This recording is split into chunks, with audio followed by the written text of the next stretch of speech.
Por la señal de la Santa Cruz de nuestros enemigos, líbranos, Señor Dios nuestro.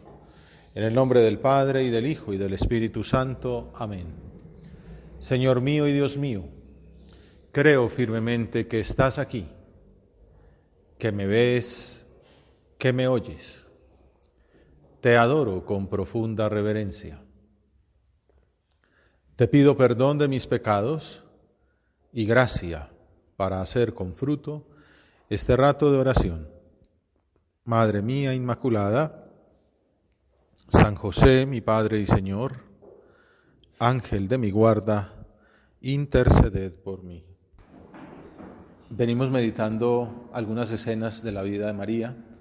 Comenzamos contemplando la anunciación del ángel que le mostraba su vocación. Ayer veíamos la visitación de la Virgen a su prima Isabel, espíritu de servicio, la humildad que queda plasmada en ese canto del Magnificat. Y después del nacimiento y la circuncisión de Juan Bautista, la Virgen retornó a Nazaret, donde la esperaba José para la ceremonia de las nupcias. Recordamos que habíamos hablado de esas dos fases del proceso matrimonial, los esponsales y las nupcias propiamente dichas. La Virgen Madre se trasladó a casa de su esposo, que había recibido la indicación del ángel que la recibiera como tal y que ejerciera el papel de Padre de Jesús. Es un tema que también daría para otra meditación, pero estamos centrándonos mucho en María. Meditar el papel de José, esa prueba tan dura de ver que aquella mujer santa con la que se había desposado aparece encinta, y entonces no es que dude de su pureza, duda de su papel propio de José, pues humildemente decide hacerse a un lado porque no se considera digno de participar en ese misterio. Y entonces cuando viene el ángel y le dice que no, que el designio divino lo incluye a él. Es un gran santo, San José. Hay que tenerle mucha devoción, es un gran patrocinador, una gran ayuda en el matrimonio, en el trabajo, en la familia, o también en la vida interior, como para esto, para aprender de él a ser dóciles a la acción del Señor, a cambiar de planes, a hacer lo que Dios diga. Bueno, pues la Virgen entonces, en casa de José, cuando llevaba poco tiempo en esa nueva situación, una noticia vino a romper la tranquilidad del hogar de la Sagrada Familia. Dice San Lucas en el capítulo 2. Sucedió en aquellos días que salió un decreto del emperador Augusto de Roma, ordenando que se empadronase todo el imperio. Este primer empadronamiento se hizo siendo Cirino gobernador de Siria. San Lucas es médico y entonces quiere decir que es riguroso, que es una gran persona. Y entonces, no, pero sí es muy buen escritor, tiene mucho rigor histórico dentro de lo que cae, y este tipo de alusiones ayudan a encuadrar en la historia el misterio de la encarnación de Jesús. Algunos dudan de si se hizo hombre, ¿no? Y mira, y resulta que sí. Hubo un tiempo en que Cirino fue gobernador de Siria. Por eso en el credo todos los domingos decimos: creemos en Jesucristo que padeció bajo Poncio Pilato. ¿Y qué papel tiene Pilatos en el credo? Pues muy importante, que Jesús estuvo en la historia. Y todos iban a empadronarse, cada cual a su ciudad. Cardenal Ratzinger, cuando hablaba de esto, es como mostrando que es como el momento del esplendor, del apogeo del imperio. Y hay un chiste sobre el apogeo, pero después los cuento. Entonces, en ese momento en el que el emperador hace ostentación de todo su poderío, es justo cuando el verdadero emperador de cielos y tierra se está haciendo hombre y va a acabar esas banderías humanas. Todos iban a empadronarse, cada cual a su ciudad. También José, por ser de la casa y familia de David, subió desde la ciudad de Nazaret en Galilea a la ciudad de David. El Mesías se sabía que iba a ser un descendiente de David. La gran profecía mesiánica fue la que le decía a David que de su descendencia vendría el Mesías, sí, y su reino no tendría fin. Que su hijo iba a tomar el poder, y un poder sin fin. Entonces uno pensaría que Salomón, que fue ese hijo de David, sería el que cumplía la profecía, pero resulta que Salomón tomó el poder antes de que muriera David. con lo cual quedaba claro que no era Salomón el de la profecía. Después de que tú mueras, tu hijo será el tal. Entonces Salomón no es, porque Salomón fue rey antes de que muriera. Entonces por eso se sabía que el Mesías sería hijo de David. Y ustedes se dan cuenta que una de las alabanzas que le dicen a Jesús los judíos es Hosana al hijo de David. Se daban cuenta que, o sea, hijo de David no es por decir una cosa bonita, están diciendo este es el Mesías, el pueblo, ¿no? El Domingo de Ramos, por ejemplo. Oh hijo de David, ten misericordia de mí. Se lo decimos también cuando nos confesamos, Jesús hijo de Dios, Jesús hijo de David, ten misericordia de mí que soy un pecador. Cuando vemos eso en el Evangelio es que están reconociendo que Jesús es el enviado. Entonces José, por ser de la casa y familia de David, subió desde la ciudad de Nazaret en Galilea, al norte, ¿se acuerdan que hemos mencionado?, a la ciudad de David que se llama Belén en Judea, para empadronarse con su esposa María que estaba encinta. A la Virgen, cuenta un sacerdote que está ahí en Roma, está ahí en Jerusalén, estuvo varios años empezando la labor del Opus Dei, escribió unos textos muy bonitos, glosando cómo es la tierra santa. Ahora anda muy enfermito, le dio un ictus. Y entonces cuenta Padre Santiago que a la Virgen le queda una semana para dar a luz. Ayer alguno de ustedes me hacía pregunta teológica de como la Inmaculada Concepción o la acción de Dios de venir a acabar con el mundo no acaba también con los dolores, por eso ¿cómo se explicaría que la Virgen padeciera dolores? Bueno, el mismo Jesús padeció dolores, pero un poco lo que veíamos ahí en el diálogo que teníamos era que, bueno, la Virgen tenía sus cambios fisiológicos normales del embarazo, ¿no? Otra cosa es que el parto haya sido virginal, pero esto claramente no era el mejor momento para viajar, para recorrerse esos más de 100 kilómetros desde de Galilea al norte de Nazaret, bajar de nuevo a Judea, a Belén, que hay pegadito a Jerusalén. Hoy día es muy difícil ir porque Belén es palestino, entonces toca atravesar todas esas fronteras absurdas que se han puesto allí. Pero no decir muchas más cosas, pues acá es grabado y pues todos los judíos no me dan visa.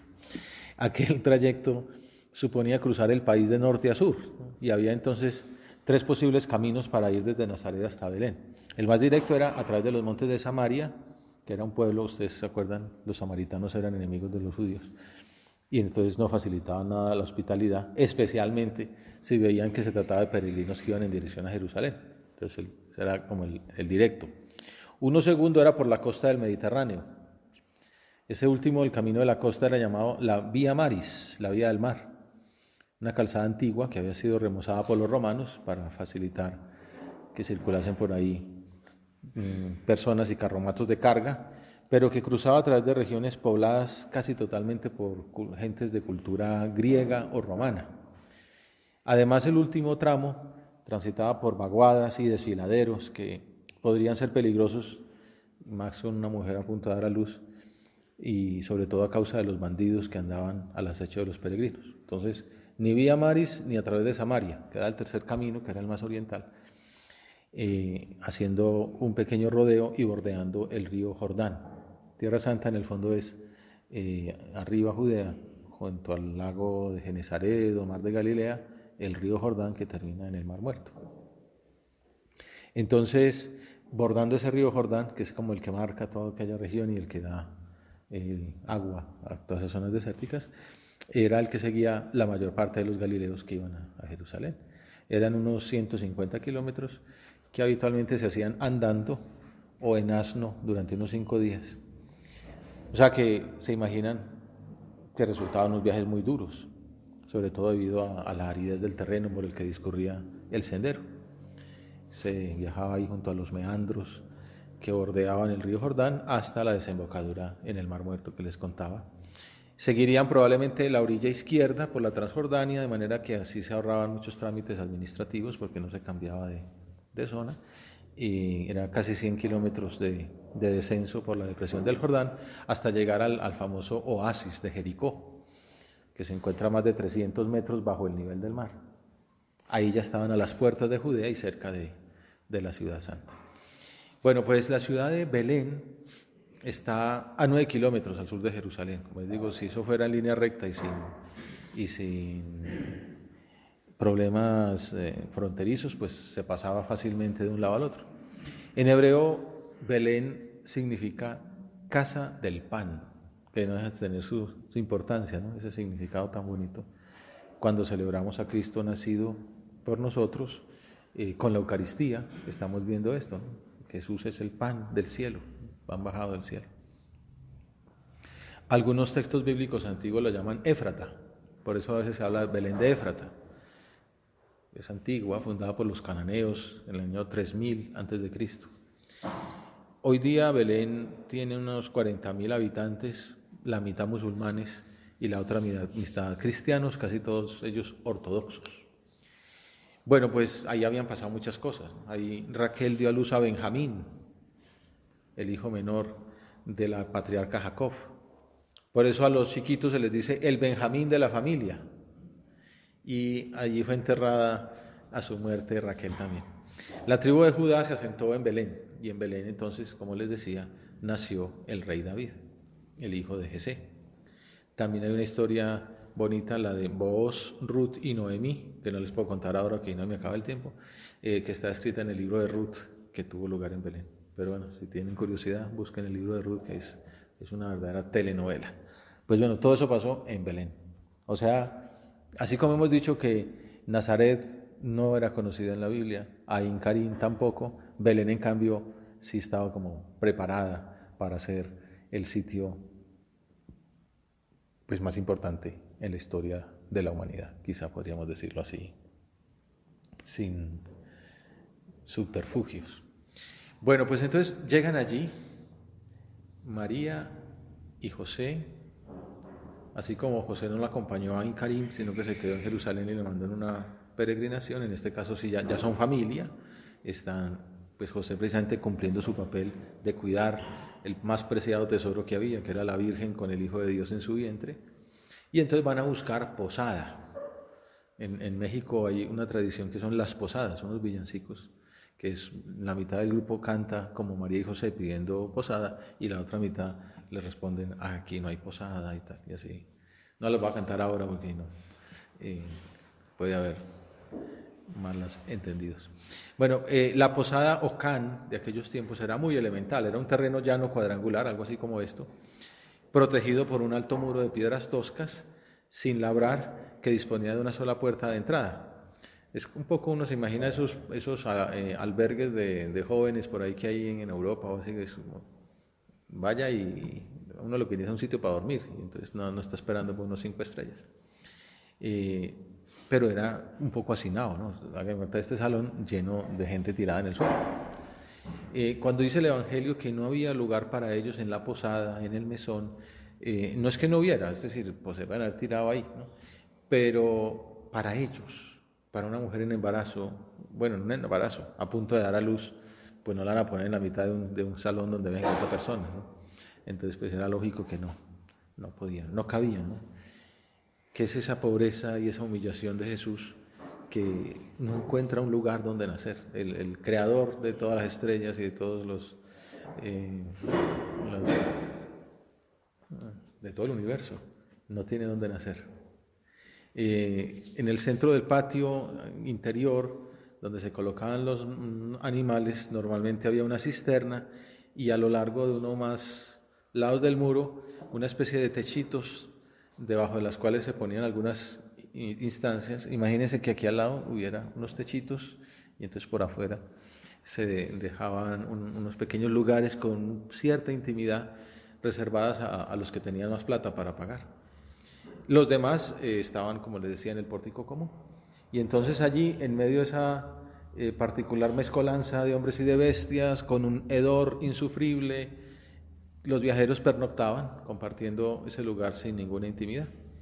Y entonces ahí es cuando, se rezaba, se descansaba, se comía, se dormía, se hablaba, se cantaba, como pasa cuando la gente se acumula y empiezan a hablar de lo divino y de lo humano, a establecer sindicatos y todo tipo de... Y hasta no era infrecuente que hubiera algún parto o alguna defunción. Y sucedió que, dice San Lucas, mientras estaban allí, ya nos hemos hecho la composición del lugar, le llegó a ella el tiempo del parto. Entonces, les habían dado una estancia de esas de afuera, las de los animales, lo que nosotros conocemos como un pesebre, para que tenga un poquito de intimidad. Le llegó a ella el tiempo del parto y dio a luz a su hijo primogénito, lo envolvió en pañales y lo recostó en un pesebre porque no había sitio para ellos en la posada. Bueno, esto se conserva hoy, es la Basílica de la Natividad en Belén. La entrada al templo se encuentra cerrando la plaza exterior por el lado oriental, una puerta pequeña de tiempos de los turcos para evitar el acceso de los caballos y evitar posibles profanaciones, que obliga a pasar inclinándose considerablemente, que habla de eso. Algunos de ustedes podría pasar muy fácilmente, pero la mayoría se tiene que agachar para decir que para acceder ante Dios pues hay que ser humildes. Ayer hablábamos de esa humildad de María. Entonces un poco arquitectónicamente se muestra eso, ¿no? Para llegar al misterio de Dios hay que hacerse pequeño. Y entonces bajo el presbiterio se encuentra la gruta donde nació Jesucristo, una cosa pequeñita, de 12 metros por 3. Y se accede allá por las escaleras ubicadas a ambos lados del presbiterio. Vamos a ir unas escaleras allá y otras aquí, ya termina en la gruta, donde en la zona oriental hay un pequeño ábside con un altar, bajo el cual una pequeña estrella de plata señala el lugar donde Cristo nació. Dice, Hic de Virgine María, Jesus Christus natus est. Aquí nació Jesucristo de la Virgen María. Hoy día la construcción no permite apreciarlo, pero esa fue la cueva que servía de establo, donde había un pesebre sobre el que María acostó al hijo recién nacido. Pues un poco una manera de hacernos la representación de el evento más importante de toda la historia de la humanidad, el momento en que el Hijo de Dios nace, se hace hombre.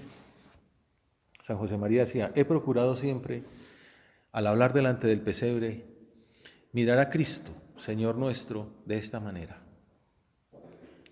envuelto en pañales, sobre la paja de un pesebre. Este rato de oración, estamos preparando nuestra comunión, pues nos imaginamos a ese niño y por eso la novena de la Inmaculada es una manera muy buena de empezar el Adviento, porque nos ayuda a prepararnos para celebrar la Navidad. Y un poco vamos imaginándonos cómo será esa celebración el 24 de diciembre, haciendo de hoy, de nuevo, una celebración similar. Y cuando todavía es niño y no dice nada, verlo como doctor, como maestro. Necesito considerarle de este modo porque debo aprender de él. El pesebre de Belén es una cátedra. Ustedes saben que a los profesores se les dice que tienen derecho a una cátedra, a un sitio del cual exponen. Entonces por eso tienen que luchar y con ciertos rigores en unas partes más que otras, demostrar que son idóneos, que merecen enseñar. Y entonces convertirse en catedrático, una persona que puede enseñar. Bueno, Jesucristo es el gran catedrático, desde la cátedra del pesebre. ¿Cuánto nos enseña ahí? ¿Cuántas lecciones nos da? Necesito considerarle de este modo porque debo aprender de él. Nos acordamos de la venida del Papa Francisco a Colombia, muchos de ustedes eran voluntarios en el 2017, y el lema de la visita, ¿se acuerdan cuál era? Demos el primer paso. Y entonces decía el Papa, en la plenitud del tiempo quiso revelarnos el primer paso. El que dio el primer paso en realidad fue Dios. El nombre del primer paso, de su primer paso, se llama Jesús y es un paso irreversible. Proviene de la libertad de un amor que lo precede todo, porque el Hijo, Él mismo, es expresión viva de dicho amor. Bueno, pues mirar a Cristo en el pesebre. Imaginémonos a ese niño recién nacido. Muchos de ustedes lo habrán visto sobrinitos, un neonato, ¿no? Un niñito indefenso, llorando, porque si no se descuida, pues se imagina al niño Jesús pues como una imagen, ¿no? de cerámica, pero no, imaginárnoslo vivo, y llorando y moviendo los piececitos. Ese es Dios, Dios hecho hombre. Benedicto XVI, que es tan profundo en sus meditaciones, dice, mirar a Cristo, ese es el lema de la Navidad. Es una invitación para el hombre que busca Y esa invitación se transforma siempre en una espontánea petición dirigida en particular a María. Muéstranos a Jesús. ¿Cuántas veces se lo decimos en la salve? Muéstranos a Jesús. Como estos son días de preparar la fiesta de María, le hemos pedido que nos ayude a ser humildes, que nos ayude a ser serviciales, que nos ayude a decirle al Señor que sí a sus llamados. Ahora le decimos, muéstranos a Jesús, fruto bendito de tu vientre. Así rezamos con todo el corazón, no solo en este momento interiormente, en la búsqueda del rostro de Cristo. Hay toda una teología de conocer el rostro de Cristo. Los salmos dicen, ¿no? Voltum tuum Domine requiram, buscaré, Señor, tu rostro. Quiero verte. Cuando uno quiere una persona, a veces no hace falta decir nada, o diciendo siempre lo mismo, y diciéndolo, lo está diciendo como con un cariño renovado, casi que son santos y señas, formas de decir, ¿no? Uno le dice lo mismo y el otro responde de la misma manera, pero hoy ahora nos lo estamos diciendo, ¿no? Nos queremos. Una madre con su hijo. Bueno, con Dios también se hace buscar el rostro. Y muchas veces no hace falta decirse nada, porque nos miramos a los ojos y nos lo decimos todo, que es, como dice el filósofo, qué bueno saber que existes, ¿no? Que es como la mejor manera de decir te amo, qué bueno que existes, ¿no? Qué bueno que estás ahí para mí y que yo estoy aquí para ti. Pues miremos hacia Jesús. Jesús, qué bueno que existes, qué bueno que te has hecho niño. Saber que me quieres tanto, Señor, y no me he vuelto loco, decía San José María. Buscar el rostro de Cristo, el mejor amigo, el mejor hermano, el verdadero amor. Y decirle a la Virgen que nos ayude a llegar a Él. Muéstranos a Jesús, fruto bendito de tu vientre. Puede servirnos para repetir durante todo el día esa frase. Siempre, por ejemplo, en los ortodoxos suelen tener eso, pequeñas frases que repiten mucho. Esta es una de ellas. Muéstranos a Jesús, fruto bendito de tu vientre. Ahora nos lo vamos a mostrar en la Eucaristía, vamos a comulgar. Pero cuando estemos trabajando ahí en el sendero, con los niños, entre los papeles, cada uno lo que esté haciendo, muéstranos a Jesús aquí en esto que estoy trabajando. María responde presentándonoslo ante todo como niño. Dios se hizo pequeño por nosotros.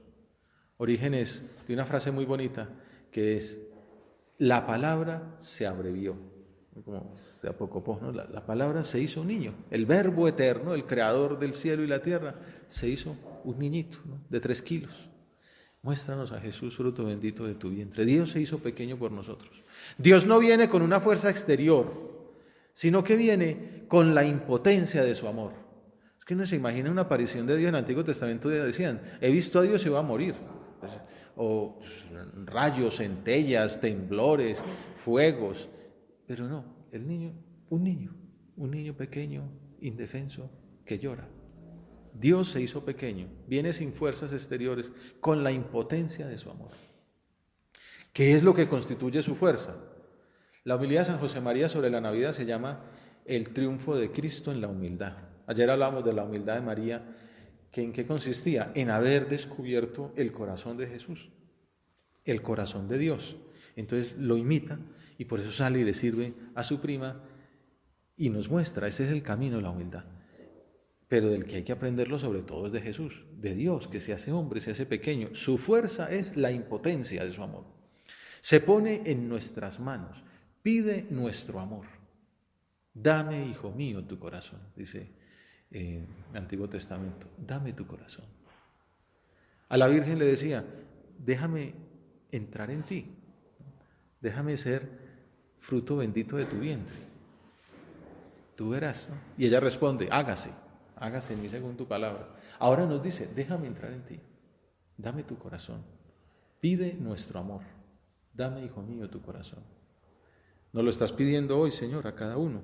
Habla con Él en este momento como de intimidad, meditación, decir, Dios mío, me estás pidiendo mi amor, me lo pides siempre. Llevo toda mi vida, has estado detrás de mí. ¿Cómo quieres que materialice esa entrega? Y será con más servicio, con más oración, con más penitencia, con más rechazo del pecado. Nos invita a hacernos pequeños, a descender de nuestros altos tronos y a aprender a ser niños delante de Dios.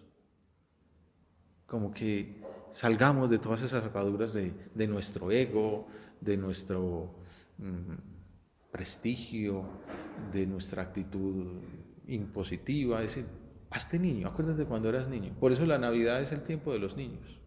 Y cómo gozamos nosotros siendo niños cuando jugábamos con ese traído del niño Jesús, ese carrito. Yo recuerdo esas colecciones y entonces pues éramos todos los niños del barrio el 25 por la mañana en procesión, cada uno con su carrito, ¿no? El uno con una ambulancia, el otro con un Land Rover, tal. Y felices, ¿no? De que el niño nos había traído. Bueno, volver a ser niño, olvidarnos de todas esas ataduras que hemos ido añadiendo con el tiempo, hacernos niños delante de Dios, con la humildad del niño, con el sentir, Señor, soy como tú. Por eso los villancicos son tan bonitos y gustan tanto, ¿no? El tamborilero, ¿no? Pues yo quiero simplemente tocar el tambor delante de ti. Quiero ser un zagalillo, quiero ser un pastorcillo, ¿no? Que va allí, a Belén, descalzo, pobre. Nos invita a hacernos pequeños, a descender de nuestros altos tronos y aprender a ser niños delante de Dios. Nos ofrece el tú con mayúscula, se nos ofrece Él mismo, nos pide que nos fiemos de Él, que desconfiemos de nosotros y que confiemos en Él, y que aprendamos de ese modo a vivir en la verdad y en el amor. Bueno, meditando ese ejemplo divino, San José María comprendió con luces claras que esos años ocultos en Nazaret eran repletos de trabajo normal, de sucesos normales, constituyen para nosotros un ejemplo y una enseñanza permanentes.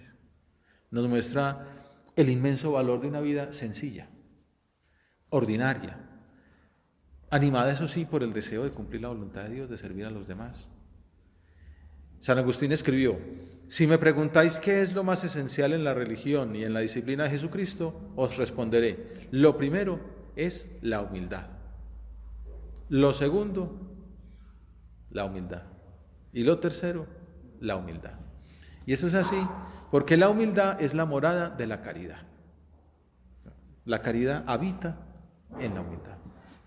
Por eso, cuando uno es soberbio, no ama verdaderamente, se ama a sí mismo. Una persona humilde como María ama a Dios y ama a los demás. Pues ese es el camino por el cual el Señor quiere que entremos. Despojarnos de nuestro yo, de nuestro egoísmo, de nuestras inquietudes, para que entre Él plenamente. O sea, ser humildes para que Él pueda habitar. Sin humildad no existe la caridad ni ninguna otra virtud. Y por tanto es imposible que haya verdadera vida cristiana. Déjame que te pregunte, decía el beato Álvaro del Portillo. Yo también me formulo estas mismas cuestiones con exigencia. Hagamos un poquito de examen para ir terminando este rato de oración. ¿Procuro pisotear mi yo? ¿Contrariar mi gusto? ¿Mis aficiones? ¿También en cosas lícitas y nobles? Me gustaría hacer esto, pero no lo hago para no molestar o simplemente para sacrificarme, para ofrecérselo a Dios. Procuro no herir a los demás con mi trato altanero o despegado. Pensemos cada uno. Acudo con prontitud a socorrer las necesidades de los demás. Veo en los que viven conmigo, en los que trabajan a mi lado, a Jesucristo, de modo que Él me lleve a esmerar mi atención, mi delicadeza en el trato y mi espíritu y mi realidad de servicio.